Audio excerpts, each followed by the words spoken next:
hope you're all doing well. Today I thought I'd share with you my chickweed pesto recipe. I quickly noted this recipe in my recent video on my favorite spring herbs and wild forageables. So if you haven't seen that yet, I would recommend checking it out prior to creating this recipe, as it has some good information on identifying chickweed and other things that are important to note while foraging.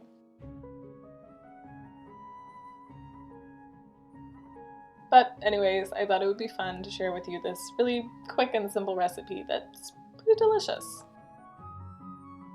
To keep this video short and sweet, I'm not going to go through all the properties of chickweed and uses for it, as I have already listed that before, but there are some important precautions to take when it comes to foraging wild edibles, which chickweed is.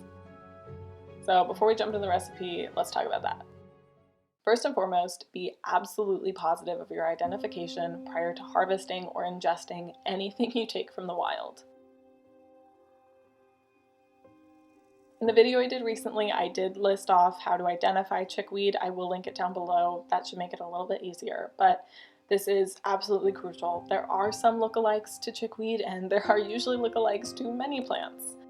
So just going with your gut is a bad idea. There are a lot of plants in the wild that could kill you if you consume them. This is no joke. It's something you need to take seriously and be smart about. Now, secondly, you need to be sure that you are harvesting from clean locations, which means it's an area free of pollutants or pesticides. You don't want to be ingesting those things the same way you don't want to be ingesting a wrong plant.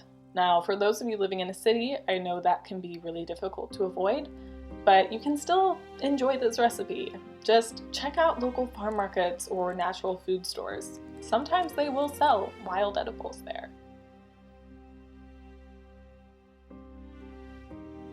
Now, lastly, it's important to get well acquainted with the species in your area and make sure only to harvest the parts of the plants that are edible. In some areas, plants are endangered, and it's important to protect them and not harvest them.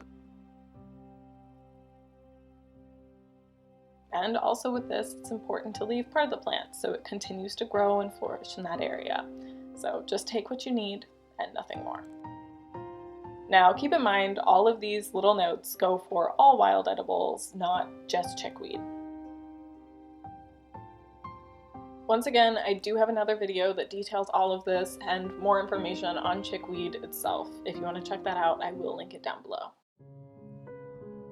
Okay. Now that that's out of the way, let's talk about the ingredients you'll need. For this recipe, I use about 3 cups of chickweed, half a cup of walnuts, 2 to 3 cloves of garlic, 1 tablespoon of lemon juice, half a cup of olive oil, half a teaspoon of salt, 1/4 teaspoon of pepper, and half a cup of Parmesan cheese. Okay, so now that we've gotten that out of the way, let's talk about harvesting chickweed. The shoots, leaves, flowers, and buds are all edible and all used in this recipe. So once you find a good patch of chickweed, just give it a good haircut. Once you're back inside, I like to give it a good rinse. There can sometimes be some bugs hanging out or some excess dirt, and just letting it soak for a minute usually gets rid of the bugs and the dirt. Once it's all rinsed off, I chop it up into about 1-inch segments. Then once it's all chopped, I'll put it in a bowl and give it a quick once over.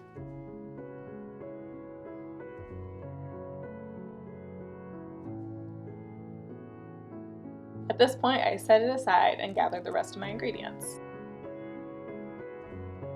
Now once all that's ready to go, putting together the recipe is pretty simple. Basically, I just shove it all in a food processor and whiz it till it's done.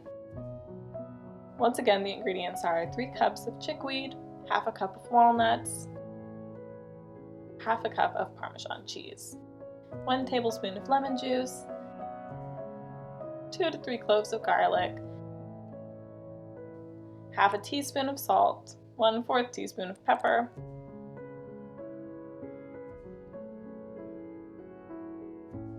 and then there you go. That's pretty much it.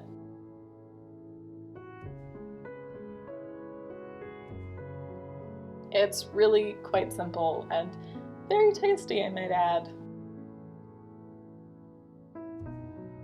And you can use it in any way you would otherwise use pesto, or just dips in general. Alrighty guys, now before I close this out, I would like to mention one last time that I am creating a new channel. You probably know this by now, but I thought I'd mention it one more time as the first video is going up on Saturday, and I'm pretty excited to see you all there. So if you haven't been over there yet and want to subscribe to see a little more of my life that's beyond the witchy side, go ahead over and I'll see you on Saturday.